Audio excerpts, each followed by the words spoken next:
Live from Tirana në Top Albania Radio. Të gjithëve drejt për së drejti nga pjesa e dytë e Live from Tirana për ditën e sotme në këtë të enjtë të datës 14 maj, 11:09 të shora.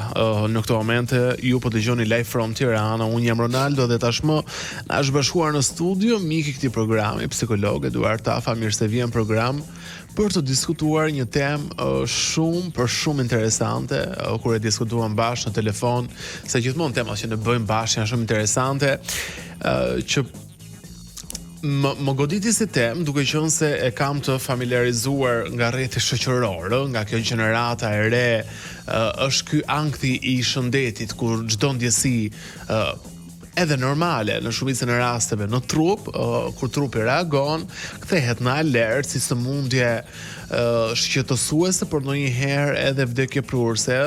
Kjo ka ndodhur, në fakt kam përshtypjen që ka një ndikim shumë madh të gjitha platformat sociale, nga ChatGPT-a, të Google-i më parë, të TikTok-u, të njerëz amator që dalin e flasin pa lidhje lart të poshtë dhe alarmon masën dhe opinionin publikun në mënyrë të frikshme. Në fakt, përpara se të vijojmë me pyetje, çfarë është ankthi i shëndetit? Më bëj ti një perifrazim si profesionist i fushës. Fillimisht përshëndetje dhe faleminderit për ftesën, dhe është gjithmonë kënaqësi të jem këtu për të ndarë tema shumë të rëndësishme dhe po kaq të ndjeshme edhe për audiencën që ndjek emisionin. Ankthi i shëndetit, nga vetë fjala që përfshihet pra shëndet, ka të bëjë me shëndetin e personit. Edhe pse në termin e përgjithshëm fjala shëndet i referohet të shëndetit fizik, mendor dhe mirëqenies totale emocionale të personit. Pra ka një përgjithësim.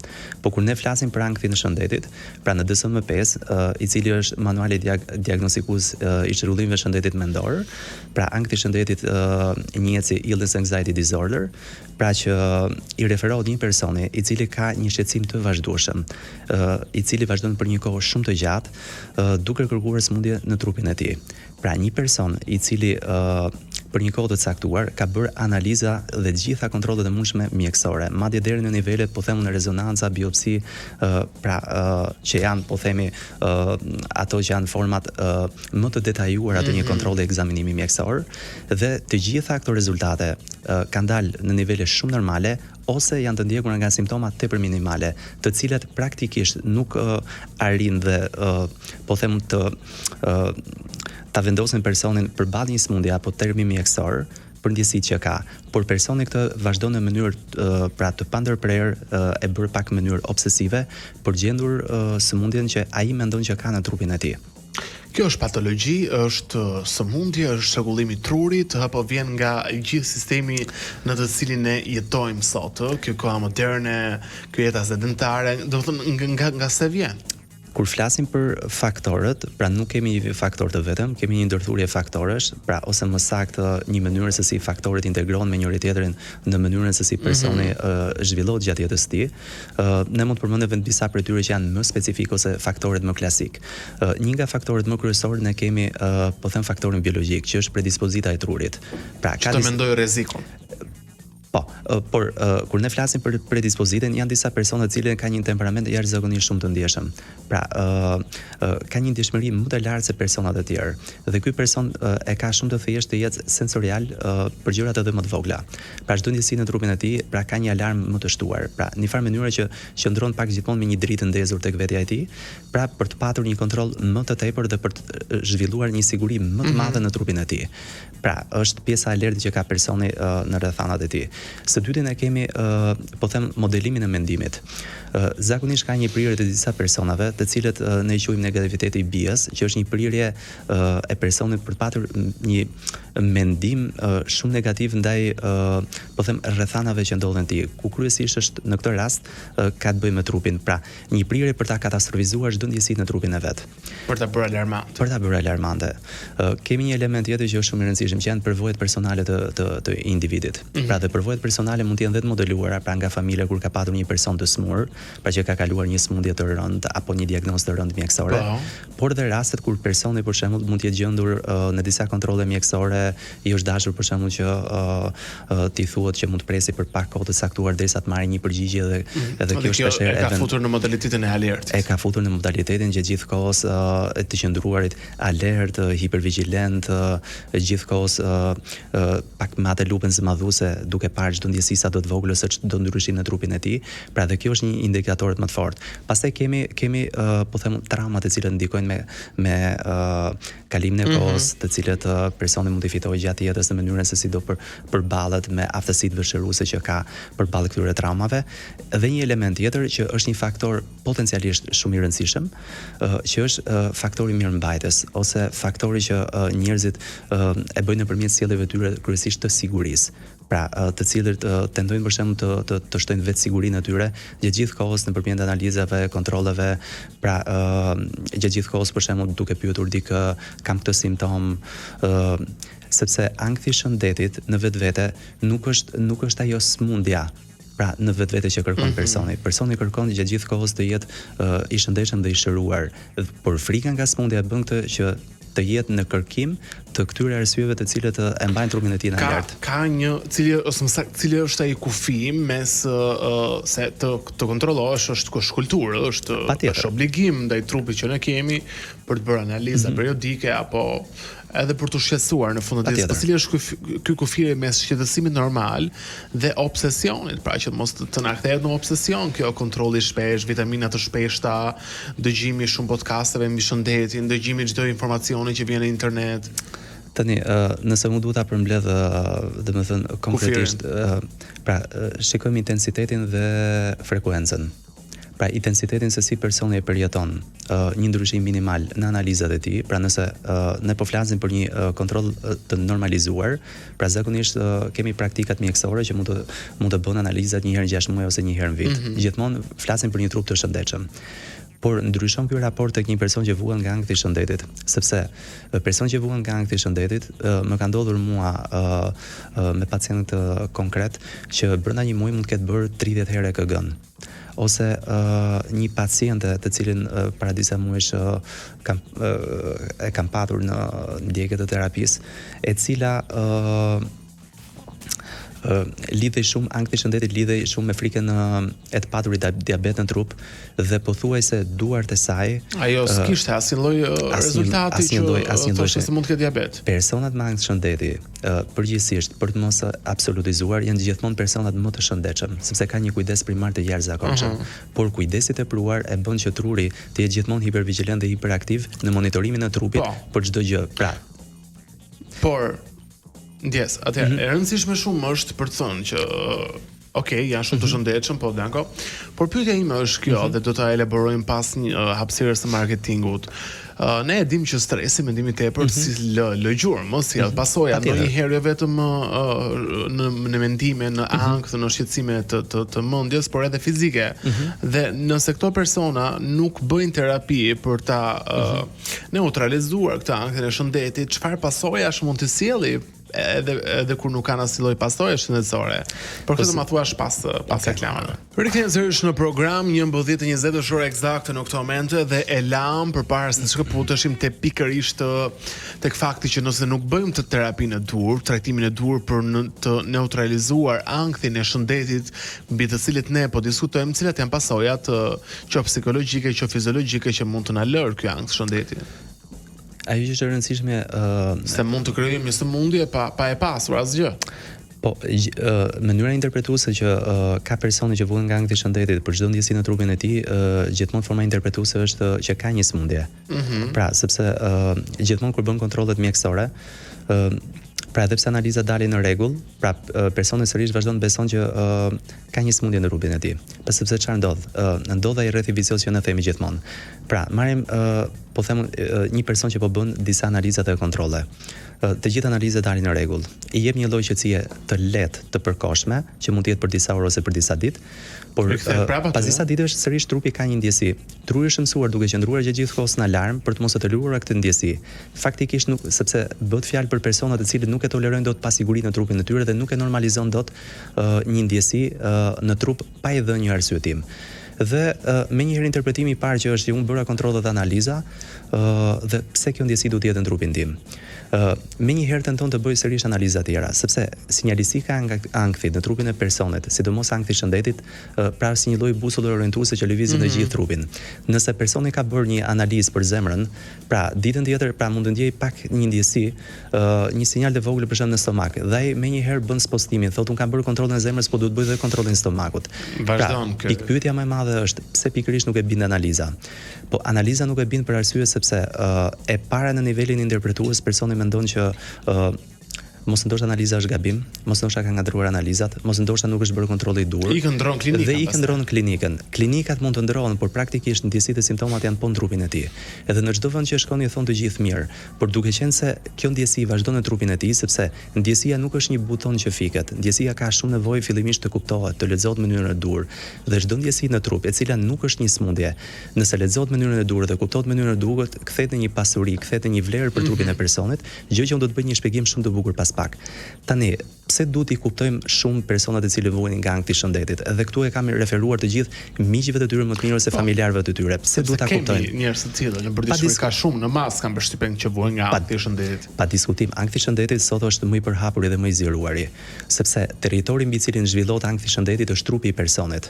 Pse është e rëndësishme që personat ose miqtë janë afër apo dhe familjarët ta mirë kuptojnë personat që kanë pranë që vuajnë nga ankthi I shëndetit, sepse më të vërtet ne dëshirojmë për të mirë kuptuar, kemi gjithmonë për çfarë mund të bëjmë për këtë, mbase mund të jetë pikërisht, por fillimisht ne duhet të bëjmë mirë kuptimin, që është jashtëzakonisht shumë I rëndësishëm, sepse një person që vuan nga ankthi I shëndetit, me të vërtetë analizat I dalin të gjitha të normalizuar, të gjitha në rregull, pa smundje, se këtu është një diferencim klinik I rëndësishëm që nuk ka smundje në trupin e tij, por me të vërtetë ai këto ndjesi I ndjen në trupin e tij. Pse ndodh kjo? Sepse një person I cili ndjesitë e tij I interpreton si smundje, ai vazhdon kërkon të hulumton mbi smundjen, kur praktikisht ajo është një ndjesi në trupin e tij. Tensionet emocionale, të cilat janë në mënyrë të vazhdueshme brenda personit, pra e bëjnë personin të mendojë që ka këtë smundjen. Por çfarë ndodh në trupin e tij? Çdo lloj trupi I cili ka një tension të fortë emocional, I cili nuk gjendet në mënyra e duhur për ta shkarkuar, sepse po themi ne kemi dy kanale në trupin ton, kanalin psikologjik dhe kanalin fiziologjik. Nëse ne nuk gjejmë kanalin psikologjik të duhur për ta shkarkuar në forma të ndryshme, pra relaksimi nëpërmjet ushtrimeve, aktiviteteve e tjerë, pra nëse ky kanal psikologjik nuk funksionon, atëherë është kanali fiziologjik. Por kanali fiziologjik ka një parim veten, që kur dhimbja emocionale nuk arrin dot të dalë jashtë trupit, pra trupi për të çliruar përkthen dhimbjen emocionale në dhimbje fizike.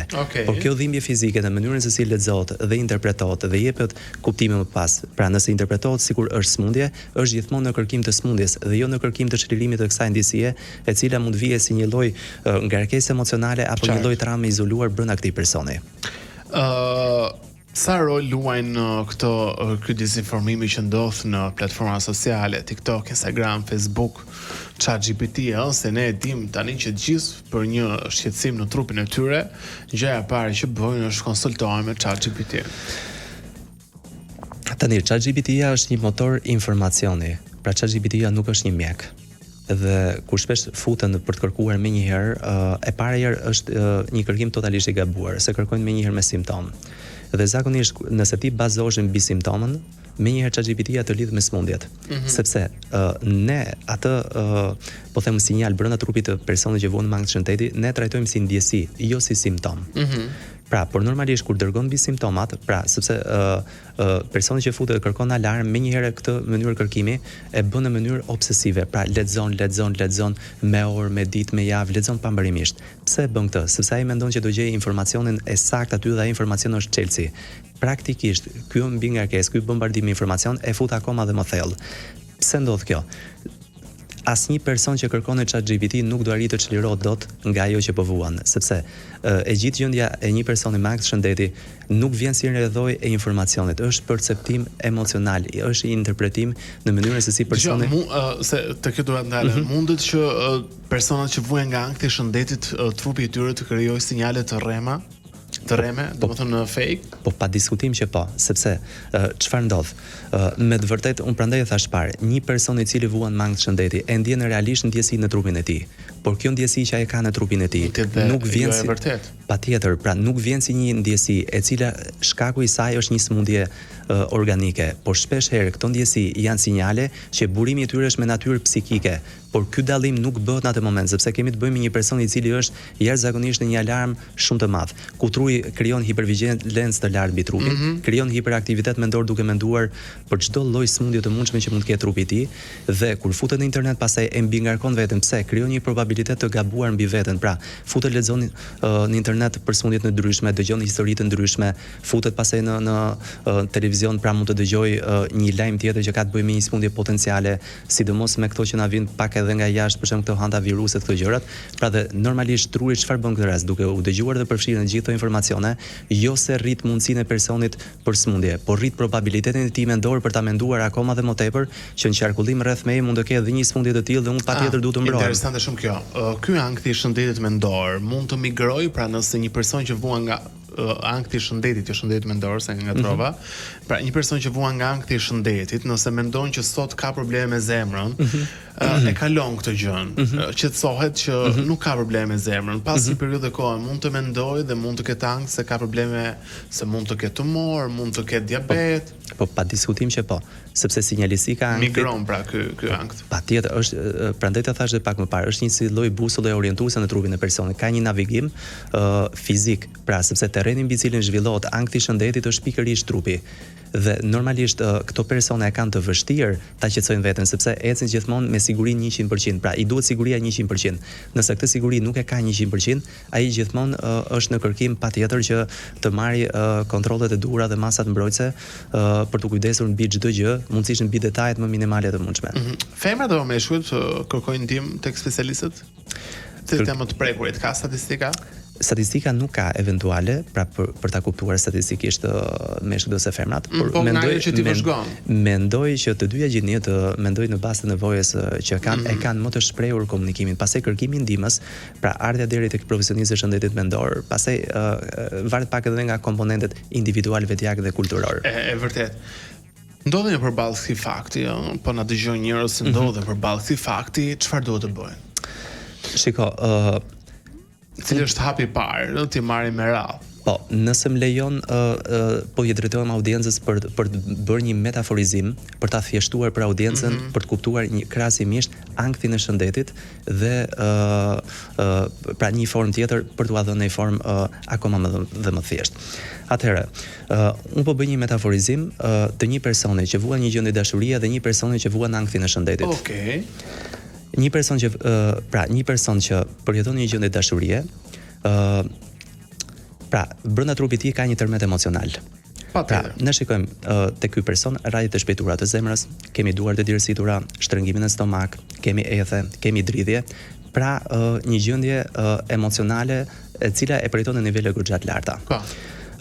Në këtë moment te ky person po ndodh një gjendje shumë intensive emocionale. Por ajo që është më interesante, eksaktësisht të njëjtat simptoma që ka një person që po përjeton një gjendje dashurie, i ka edhe një person që përjeton një gjendje ankthi. Por cili është dallimi midis të dyjave? Një person që po përjeton një gjendje dashurie, pra duke i patur të gjithë këto ndjesi në trupin e tij, ai nuk i shikon këto ndjesi si rrezik. Pse? Sepse ai e lë faturën dashurisë. Po sepse e di burimin nga po vjen. Pra burimi i tyre dihet dhe dytërimisht duke ditur burimin, di dhe shkakun. Pra burimi është dashuria, shkaku është partneri përballë dhe truri i tij nuk ka interes të merret me asgjë tjetër përveç se jo vetëm ti pranoj, jo vetëm ti normalizoj këto ndjesi, por mundësisht i shijon, sepse i ka vendosur interpretimin e saktë fare. Pra kjo është dashuria dhe patjetër dashuria ndërsa në rastin tjetër, por çfarë ndodh në rastin e ankthit? Personi përjeton të njëjtat ndjesi, por këtu mungon dhe burimi dhe shkaku. Sepse të gjitha ndjesitë e ankthit një personi mund të ndodhen një nga vendet më të sigura të tij. Për shembull mund të ndodhin në shtëpi duke ndëtur në divan, duke qenë i shtrirë në krevat, pra duke ndëtur në sallon, duke ngrënë. Pra, personi që përjeton ndjesitë e ankthit, pra në këtë moment interesohet për gjetur shkakun, sepse ai nuk e di nga po vijnë këto ndjesi. Po çfarë ndodh tani? Duke qenë se personi është shumë i interesuar për gjetur burimin e këtyre ndjesive, por kur ne kemi të bëjmë një tru të alarmuar, truri i personit ka një tendencë gjithmonë ta shikojë interpretimin pak më të lartë duke katastrofizuar ndjesinë e vet. Dhe truri i cili është i përgatitur për gjetur patjetër arsyen para se ti paraprit një rreziku, pra duhet të ndërtojë patjetër një arsyetim. Dhe fillon të kërkon rrezikun fillimisht jashtë vetes. Por duke qenë se jashtë vetes ai nuk arrin dot ta gjejë këtë lloj rreziku, pra truri nuk e pranon dot faktin që nuk e gjej dot këtë rrezik dhe kthehet brenda vetes. Brenda vetes, kush është ndjesia më e fortë në këtë rast, që mund të jetë po them rrajë shpejtuare të zemrës, ndjesinë e trajton si fakt dhe pa dashur akuzon ndjesinë e vet si faktor rreziku në trup. Nga ky moment shërben për të ndezur pikërisht rrethin vicioz ose cycle-in e ankthit shëndetit. Dhe nga ky moment personi është shumë i interesuar patjetër për ta zgjidhur këtë situatë. Sepse në të dy rastet që ne morëm, pra nuk është problemi i trupit, por trupi ka aftësinë të prodhojë të njëjtat ndjesi në të dy rastet, por është kuptimi dhe interpretimi që i jepet. Patjetër.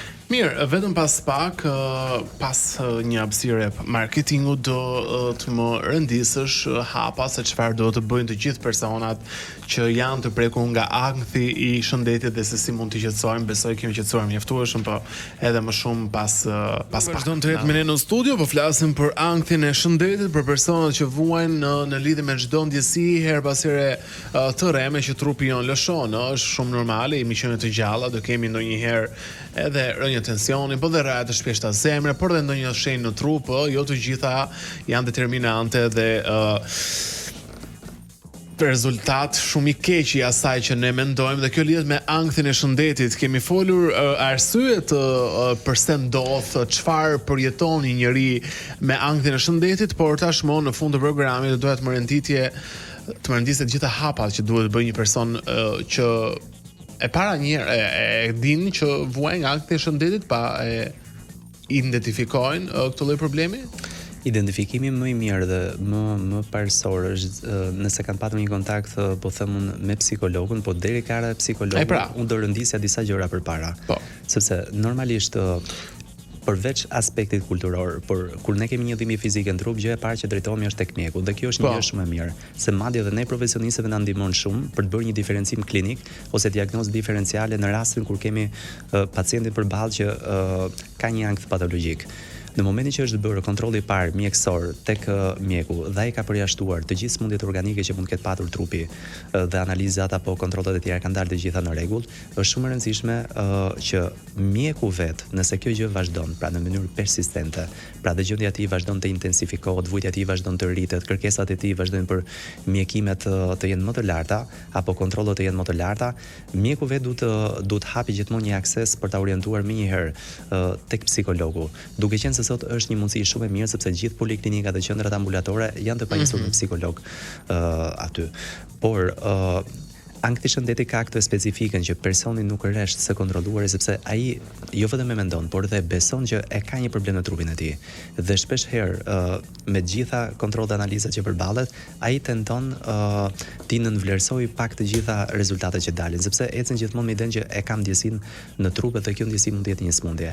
Deri në momentin që ai merr referencën e duhur, të vi tek psikologu, psikologu më pas është personi i duhur që fillon me atë gjën e parë që bën, që është shumë e rëndësishme, që është psikoedukimi, për të filluar për ta kuptuar fillimisht pra çfarë është kjo ndjesi, pra cilat janë arsyet që kjo ndjesi është, po them, e ndezur në formë alarmit në trupin e tij. Dhe është shumë e rëndësishme për ta kuptuar që ajo ndjesi nuk fiket në mënyrë të menjëhershme, sepse është një ndjesi që po prodhon trupi dhe normalisht ne tentojmë të shkojmë në rrënjën e saj. Pra, cila është rrënja e kësaj ndjesie? Dhe terapia është një mundësi dhe ndoshta ndër opsionet më të mira për të arritur për të bërë një trajtim shumë efikaz dhe një trajtim shumë të mirë që personi të fillojë të përballet me duan shumë kohë, kalojnë shumë kohë përpara se të vinë tek ju, pra tek profesionist, tek psikologu? Zakonisht kur tek ne vinë janë ezauruar të gjitha format tjera më përpara. Pra për shemb ka edhe nga ato raste të cilat mund vi me një dozë shumë të madhe. Duhet kohë për ta bindur që është ankthi i shëndetit dhe s'ka asgjë, pra nëse edhe analizat dhe rezultatet dhe ekzaminimet tregojnë pra që nuk ka asgjë për të shqetësuar. Duhet parë gjithmonë tipologjia dhe profili që ka personi. Pra, por mesatarisht pra, duhet shumë punë me këta persona që ta kuptojnë, që të binden, që të thonë po. Sepse ne bëjmë duhet bëjmë një analizë të plotë. Pra, pacienti përballur si një libër i palexuar që ti duhet shkosh kapitull në kapitull, sepse ndryshon njëri nga tjetri rasti nga rasti. Pa diskutim, sepse ankthi i shëndetit mund të jetë stacioni i radhës, po ndoshta para ankthit shëndetit mund të ketë vuajtur dhe forma tjera të shëndetit mendor. Dhe hapet një Eksaktësisht, dhe ne prandaj gjithmonë shkojmë në drejtim të linjës. Pra ndjekim gjithmonë linjën e jetës persone për shkuar pikërisht ke burimi, pra nga buron, sepse mund të ketë ndodhur një traumë vite më përpara, por sot po manifeston në formën e ankthit të shëndetit. Dhe ne gjithmonë jemi të interesuar pra fillimisht për gjetur burimin, më pas për të vazhduar rrugës dhe për bërë të gjithë trajtimin dhe menaxhimin e rastit. Ajo që është e rëndësishme për të thënë është sepse të gjitha rastet e tilla nëpërmjet trajtimit që mund të bëhet kryesisht me terapi dhe psikoterapi me psikologun, në rastet më të rënda ne bëjmë një trajtim alternativ të kombinuar. Pra, ku shpesh herë mund të duhet edhe po them një ndihmë po them brenda protokollit të trajtimit që është edhe ndihma me medikamente, por për këtë ne referojmë zakonisht tek psikiatri. Pra, ka forma trajtimi, por gjithmonë duhet gjetur po them mënyra e duhur dhe mënyra se si integron format e trajtimit. Familjarët ndonjëherë ta përkaqësojnë këtë ankthin e shëndetit se prindit janë natyra që edhe merakosën, domethënë. Po janë që merakosën dhe mungesa informimi që ato kanë, pra jo se kanë mungesë empatie. Po, absolutisht. Empatia e lartë kanë të shumtë madje. Po, empatia e lartë që kanë ndaj fëmijëve, duke i thënë që ti ke të gjitha, nuk të mungon gjë, ti je në punë, ke makinë, do pushime, bëj pushime, pra të gjitha lirit i ke. Mendojnë që kjo është një garanci dhe është një imunitet i veçantë për personat që vuajnë nga ankthi. Praktikisht të gjitha këto, jo vetëm që nuk e mbrojnë dot nga ankthi, por shpesh herë mund shërbejnë si katalizator për ta nxitur më tepër, sepse pyetja është pse mua ose pse unë, pse po vuaj. Dhe shpesh herë duke menduar që ka gjithë të mirat dhe aq më tepër kur personi që kanë afër që gjithmonë duke ia vënë duket i ke këto të mira dhe pse duhet të vuash. Pra, mirëqenia ekonomike apo mirëqenia faciliteteve që ka personi nuk e mbron se nuk është një parzmore, se nuk është një po themi metaforikisht një antiplum për ta mbrojtur nga çdo domethënë rrethana apo gjendje emocionale jetësore. Ne jemi njerëz, jemi njerëz të cilët veprojmë me emocione, veprojmë me pulse, trupi ka nerva, ka sinjale dhe dytërmisht janë për të ndier. Pra, ndryshimi midis një personi që nuk e ka anktin shëndetit dhe një person me anktin shëndetit është sepse të dy mund të kenë të njëjta ndjesin trupin e tyre. Por personi që nuk ka anktin shëndetit i ka mosë të normalizuara gjatë ditës, si shikon si reagime normale trupore, kurse personi me anktin shëndetin, duke qenë se dëshiron të mbrohet në çdo moment për të patur një siguri absolute dhe pra atë kujdesin 100% ndaj vetes tij, pra për të mbrojtur nga çdo rreziku, i mban gjatë gjithë kohës në fokus dhe në vend që truri të marrë detyra të caktuara gjatë ditës, detyra shumë të mira, detyra shumë të obligueshme dhe të shëndetshme, truri kthehet në roje të trupit, duke skanuar gjatë gjithë kohës trupit dhe çdo sinjal të vogël automatikisht bie alarmi. Qartë. Eduard Tafa, të falenderoj shumë që ishe në program për më shumë këshilla për tema që vlejnë shumë për ato që na dëgjojnë, por dhe ato që do na shohin më pas në platforma sociale. Të uroj një të enjtë të bukur në vazhdim. Gjithashtu të shumë faleminderit edhe ju. Ne shkojmë në pak muzikë të mirë nga Fifi dhe Pirro Çako. Të kam në mend është kënga përmbyllëse e programit për ditën e sotme, ndërkohë dua t'ju rregoj të gjithëve që sonte të gjithë syt janë nga Vjena, pasi Alice performon sot në gjysmëfinalen e dytë të Eurovision me këngën Nan. Në Vjenë pra është mbushur ky qytet në Austri me ngjyra dhe emocione për hapjen e edicionit të 70 të festivalit europian të këngës, një nga evenimentet më të mëdha muzikore në Europë që këtë vit ka mbledhur mijëra tifoz nga i gjithë kontinenti. Me motun të mbashkuar nga muzika, 35 vende konkurrojnë për kurore në Eurovisionit, ndërsa ky vit shënon rikthimin e Austrisë si vend mikpritës pas 11 vitesh, fal fitores në vitin 2025. Shqipërinë këtë vit e përfaqëson Alice me këngën Nan, një këngë me mesazh të fuqishëm për figurën e nënës dhe familjen shqiptare. Performanca e Alice është vlerësuar si një kombinim i thjeshtësisë së tekstit dhe me motive të thella muzikore, duke tërhequr vëmendjen e mediave ndërkombëtare, përfshirë këtu edhe BBC. Për të mbështetur Alice në kualifikimin për finalen e madhe, votimi i diasporës është thelbësor. Vendet pjesëmarrëse mund të votojnë duke përdorur numrin 13, kodin e këngës së Alice, ndërsa vendet jo pjesëmarrëse mund të votojnë në 14 maj gjatë gjithë ditës pas transmetimit live të performancës. Shqipëria synon të kualifikohet në finalen e të shtunës, një garë që sjell në një skenë artist nga e gjithë Europa dhe më gjërë, duke krijuar spektakël unik muzikor dhe kulturor. Me pak fjalë, suksese Alice Shkodra në përvajson për të dytë vit të radhës në Eurovision. Kaq për sot, ritakojmë nesër. Deri atëherë, bëfshit qef.